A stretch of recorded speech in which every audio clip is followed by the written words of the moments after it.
As you can see, it is risen, or is it rising?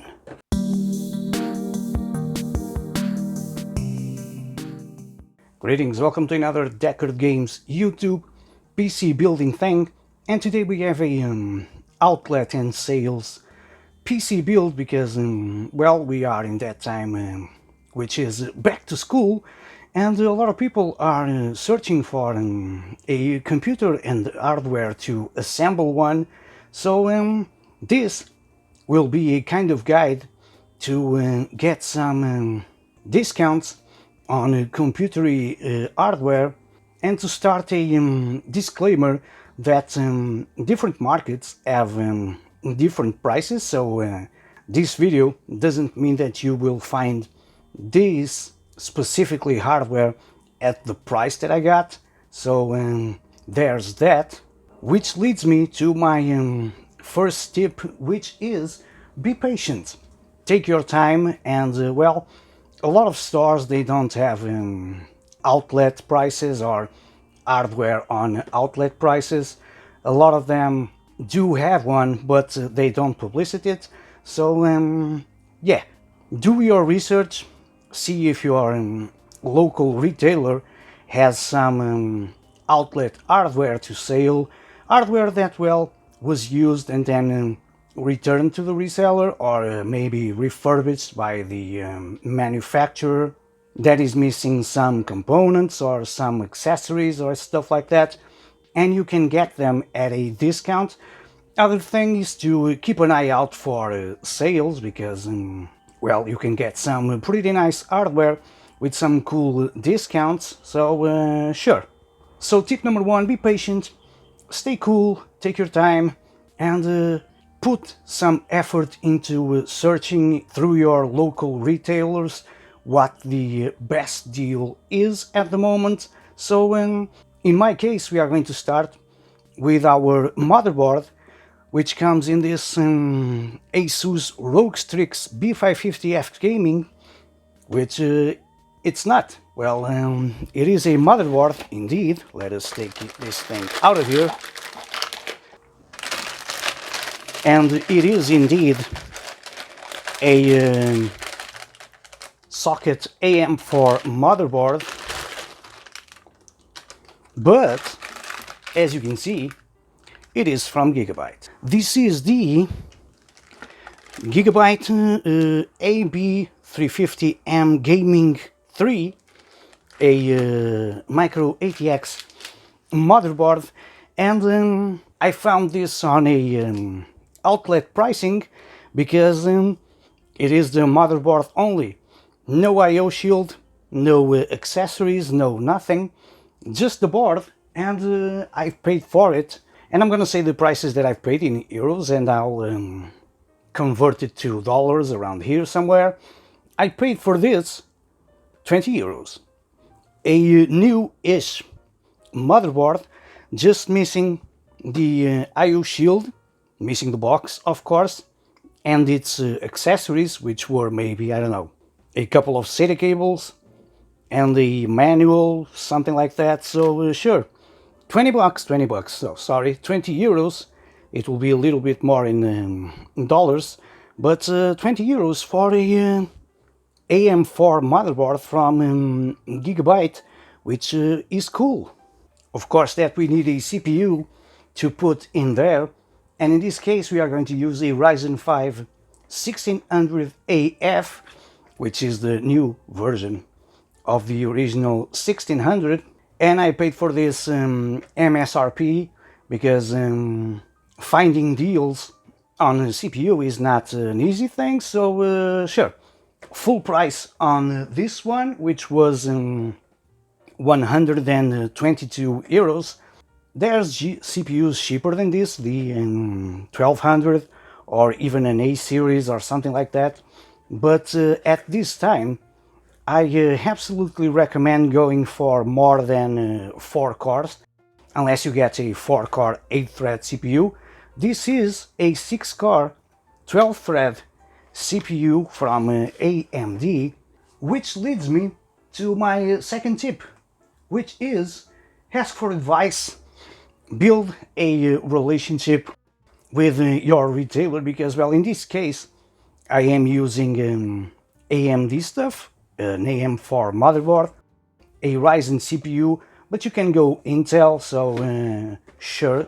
But yeah, you should ask for advice from your retailer, and that way you can also get some information on tip number one, which is outlet hardware or sales hardware or refurbished hardware. So if you build a relationship with your retailer, things will get easier for you.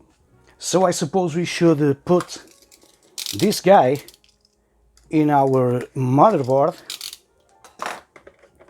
Let's open this.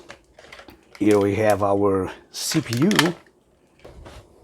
Let's get our motherboard back.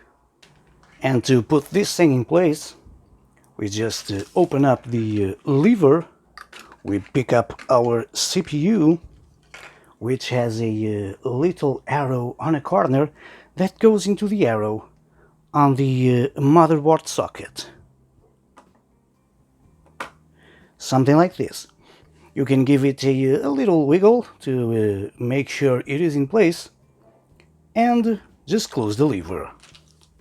Next we can address the RAM, and by this time I recommend nothing less than 16 gigabytes of DDR4, because, well, 8 is not enough. And here we have some ADATA XPG Hunter, 8 gigabytes each, running at 3200, and I paid for these, let me just check, 36.50.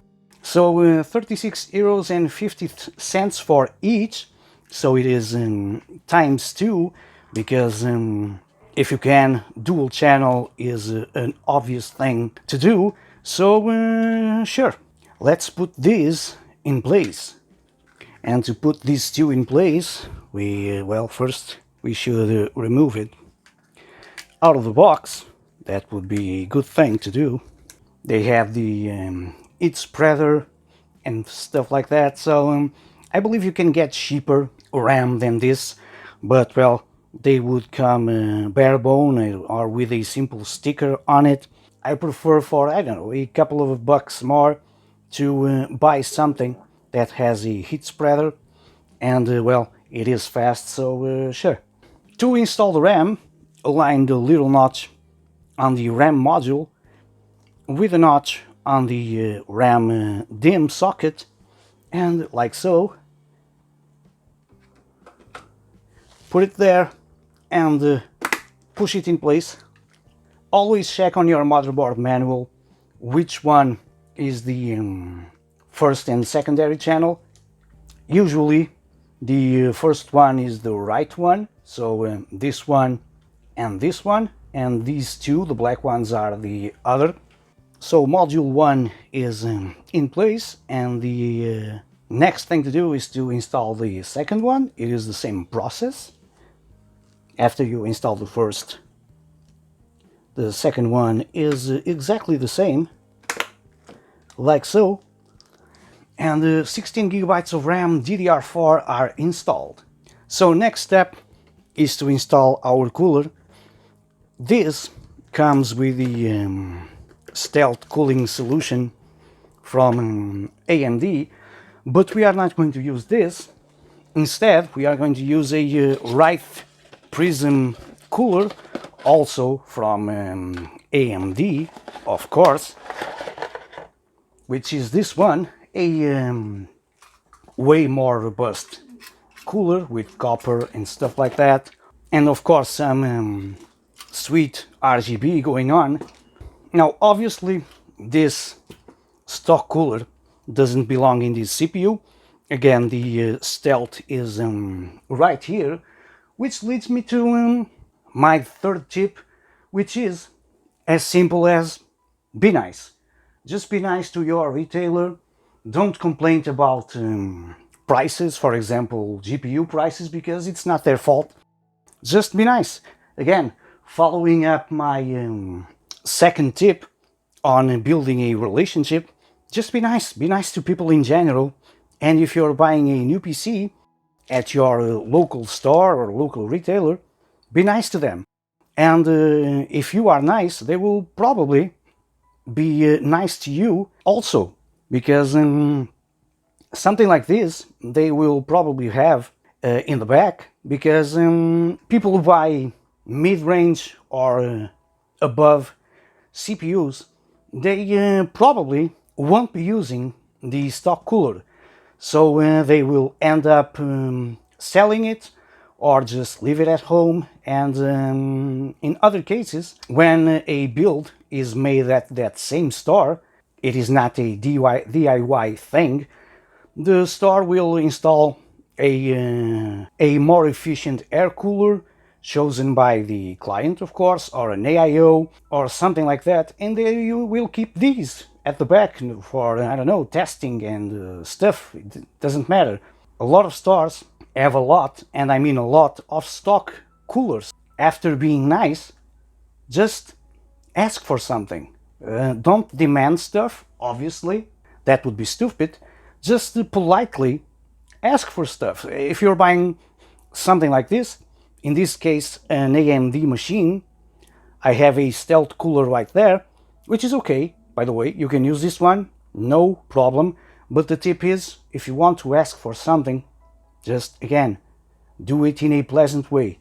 Ask it, hey, do you guys have some stock coolers at the back that you don't need? Some right prisms in this case, because they are better than the stealth.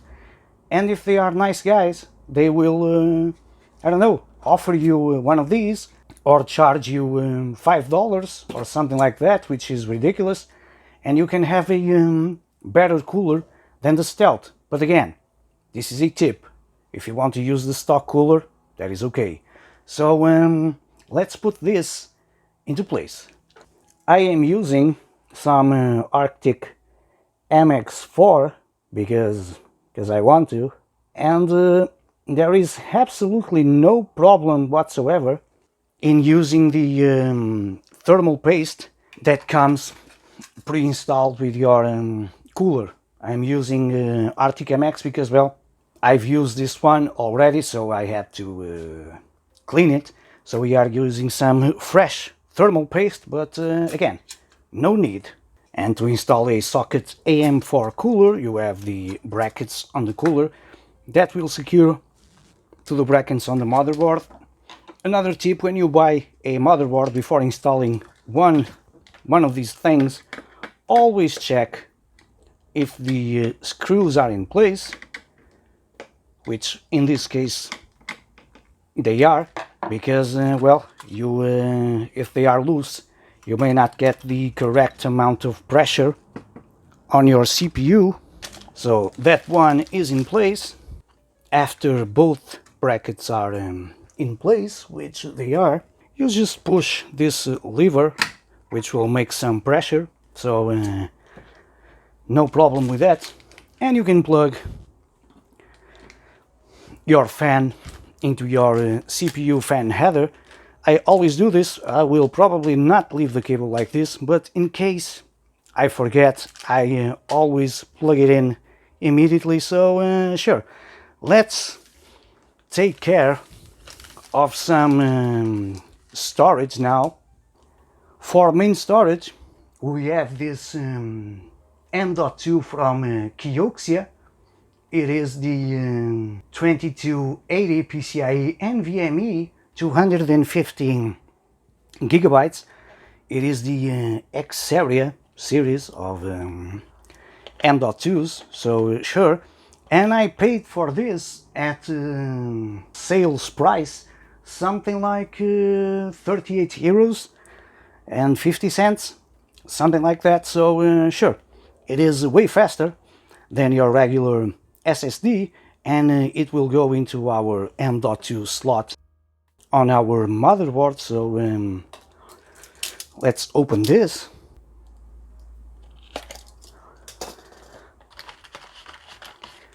It even comes with paper. So it comes in a little bit of plastic, sure. There it is, our M.2 slot. We just remove this tiny little screw that you don't want to lose. I have lost one of these, and the solution that I found was an old motherboard standoff. I removed this one, put a motherboard standoff in there, because, well, it is a slim screw, and I secured it in place. SSD goes into the M.2 slot, like that. As you can see, it is risen, or is it rising? And push it down while securing it in place. When you feel some tension on it, you can stop. And our M.2 NVMe SSD is in place, and I suppose we should put this into a PC case. So let's take care of that. And this is the case that we are going to use. It is a fractal design, Define Mini C, with the acrylic window on the side. It is a very cool case, pretty darn heavy, with some sound damping panels and stuff like that. And this is a more or less $90 case, but because it is missing these two brackets and these two thumb screws, I got it on an outlet price of 30 euros. So yeah, because of two thumb screws, and I don't know, it is just ridiculous. From 90 to 30, of course, in dollars it is a little bit more than 30, but whatever. I've already butchered a I/O shield in there, and this case comes with two fans pre-installed, one intake at the front and one exhaust at the back, and these two will get most of the job done. If you want, you can put more fans in there, but sure. That leads me to my tip number 5, which is buy exactly what you need and what you need only. If you have to, make a list and stick to it. Because when you're, again, tip number 2, ask for advice. When you're asking for advice at your retailer, if they are nice guys, they will just give you advice and nothing else. And you will get out of the store with a machine that you need. If they are sellers, they will try to sell you more stuff, like RGB. Do you need RGB? It costs more. If, I don't know, more fans, for example. This has 2 fans, they will try to sell you more fans, some thermal paste. I've used this one. No need for it. You can use the thermal paste that comes with your cooler. So, again, make a list of the stuff that you need and stick with it when you go to your retailer to buy some stuff. Because, again, when going for outlet and sales prices, every dollar or every euro counts. So, make a list. I don't know, another example, a motherboard that has Wi-Fi and it costs something like $20 more. Ask yourself, do I really need Wi-Fi? If you don't, forget about that. Just use your regular wired LAN and sure. So again, tip number 5, buy only what you need, and what you need only. Again, if you have to make a list of the things that you want, and then you can spend some money. So this is the case that we are going to use. Original price, something like $90. I paid 30 euros for it, or 29, something like that. So let's put our hardware inside. And so in goes our motherboard. You can grab it by the cooler while installing it. Align it with the holes on your case, like so. It is aligned, and now you screw it in place.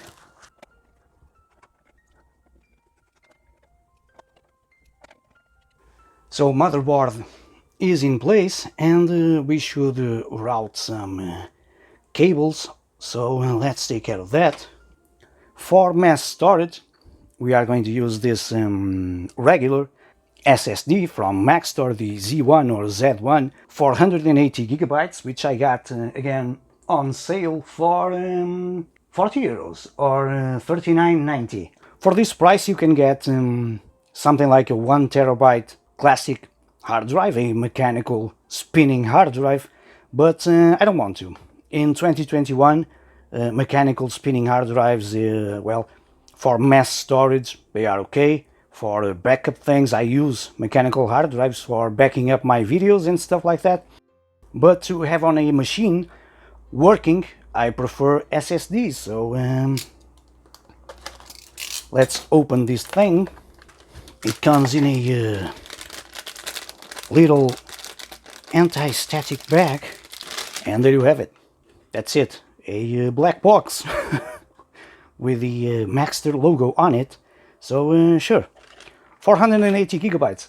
You can put like, I don't know, 6 games in here, depending on the size, obviously, and you can swap games and stuff like that. So sure, again, if you prefer, you can go for a mechanical hard drive.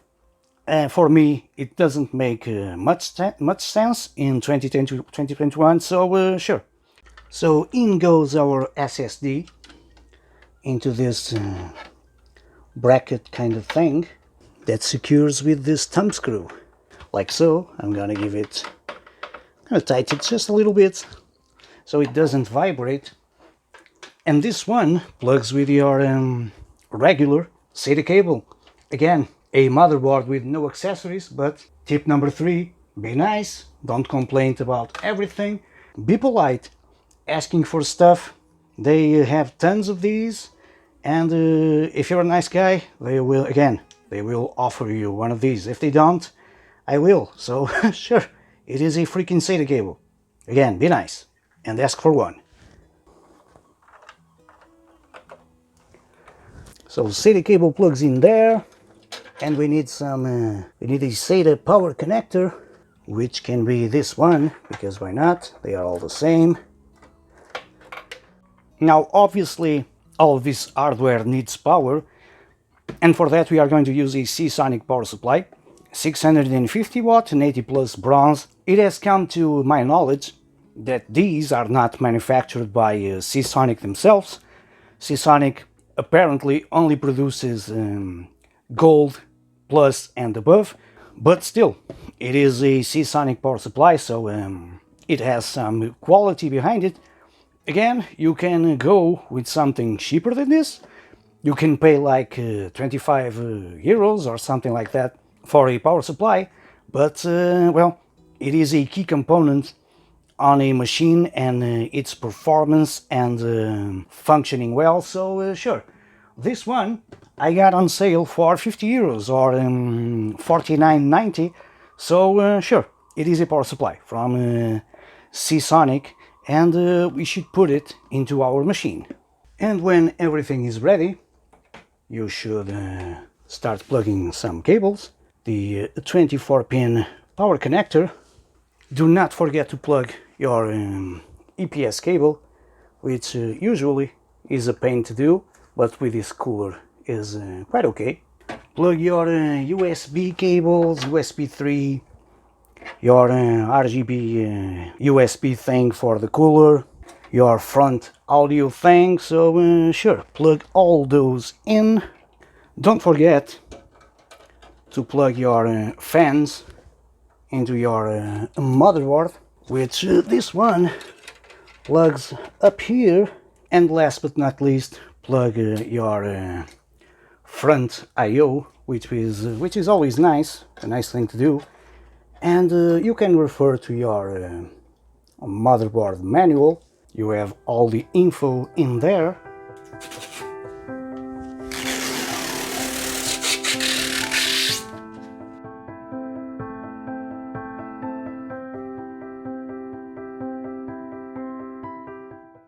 And there you have it, another PC build right here on the channel. It has some red LEDs going on the motherboard and stuff like that. And if you have a trained eye, you are asking yourself, wait a minute, David, how do I plug this thing into my computer monitor? Well, you don't. That is the catch right here. And 3 solutions, maybe.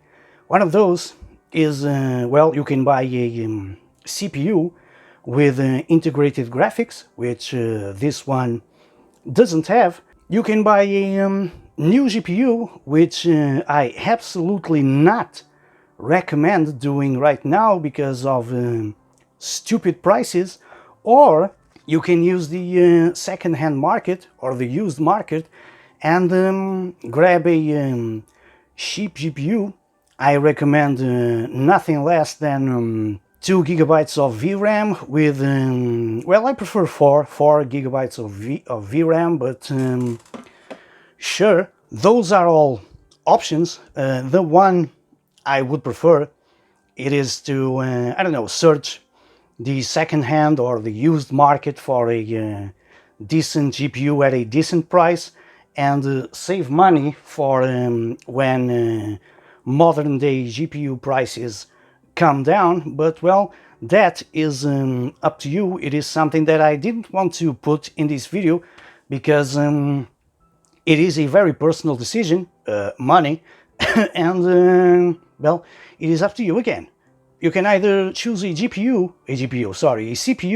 with integrated graphics, which I'm not a fan, but sure, you can grab a new GPU or you can use the second-hand market, but regardless of that, it is a build that cost me something like 373 euros using the outlet and sales prices. I got all these parts in, I don't know, a couple of weeks maximum, so it didn't took that much time. So again, take your time and search for the things that you want and take it slow. And of course, if you want to buy a new GPU, do not forget that, well, if this costs 375 euros, you will probably pay more for a new GPU. I have reviewed the RX 6600 XT, which is supposedly to be the cheapest modern GPU money can buy, and it is a $600 card, so it is almost twice or the double that I've paid for all this crap that we have in front of us. So yeah, this was a different video. I'm not a hints and tips kind of guy or tutorials thing, but well, I decided to do this one because again, we are in that time of going back to school and stuff like that. So yeah, I had a look to the market. Again, as I've mentioned in the very beginning of this video, different markets have different prices, so I'm not saying you will find all of these. These are opportunities. You have to keep an eye out for opportunities, and if you see one, grab it. I grabbed the motherboard first without anything else, then I looked for the other stuff. So if you have to buy a motherboard that you found on a sale price, like, I don't know, maybe 15% less or 20% less or whatever, or a used motherboard or a refurbished motherboard, grab it, hold to it, and look for the rest. Again, take your time.